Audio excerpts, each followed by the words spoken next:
Božični čudež v gozdu. V gozdu je bil zelo nenavaden dan. Gozdni lovec se je zbudil z istim mračnim razpoloženjem, s kakršnim je prejšnjega večera legel k počitku, utrujen od celodnevnega in brezplodnega iskanja nekje izgubljenega prstana, ki ga je hotel dati svoji izvoljenki na božično jutro. Videl je, da ima le en dan časa, da ujame takšno žival, ki jo bo na tržnici prodal za velik izkupiček, z zaslužkom pa kupil nov prstan. Sreča se mu je hitro nasmehnila, v daljavi je zagledal košatega in samotnega volka, katerega kožuh bi mu gotovo prislužil več kot dovolj denarja za nakup novega prstana. A tedaj ga je volk opazil, zazrl se mu je v oči in od strahu otrpnil. Uboga žival, ki jo je od udomačenega psa ločilo le to, da nima lastnika, se je lovcu nenavadno zasmilila in tik preden bi ga skoraj ustrelil, si je premislil. Hudo mu je bilo ujeti žival na predbožični dan. Volka je pustil, naj odide v daljavo. Čim jo je volk hitro pobrisal iz lovčevega pogleda, je zapazil divjega prašiča, ki bi bil kot nalašč za njegov dnevni obrok. Volk je sprva nagonsko pomislil, da bi se zapodil za pujskom, a ker je bil še zmeraj pretresen zaradi svojega soočenja z lovcem, se je njegova volčja duša čudno raznežila, da se je nazadnje odločil divjega prašička pustiti, da mu pobegne. Ostanki včerajšnjega ulova so se mu nenadoma zazdeli povsem zadovoljivi.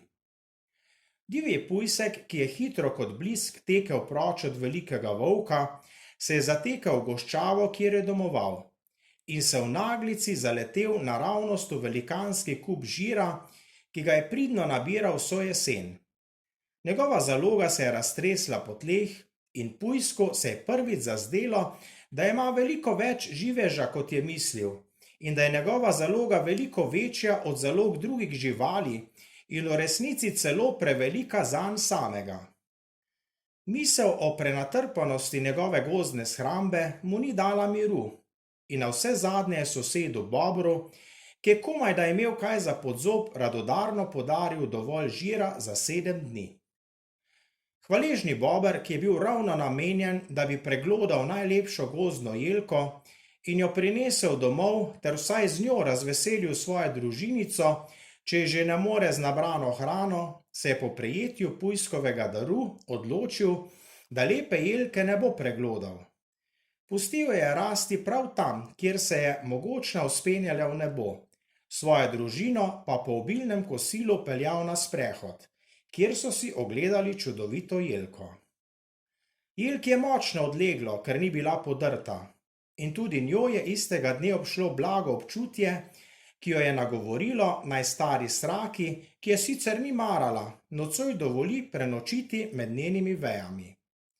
Brezdomni ptici je vljudno razmaknila svoje igle, ta pa se je na jelki počutila tako udobno in varno, da jo je ob jelkini dobroti zapekla vest, ker je sama prejšnjega dne vzletela k najbližji gozdni koči, v kateri je živel gozdni lovec, in mu ukradla nov lesketajoči se prstan. Sklenila je, da mu ga davi vrne.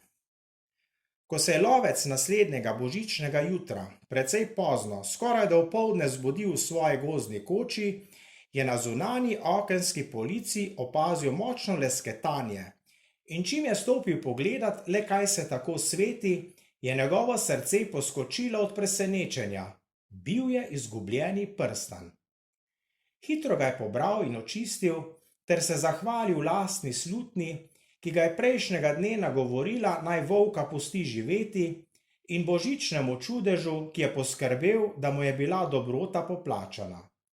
Pojavitev izgubljenega prstana je zanj za vse veke ostala velika uganka, a razumel je, da se na božič res utegnejo zgoditi čudeži, če tudi sami naredimo kak čudež za nekoga drugega.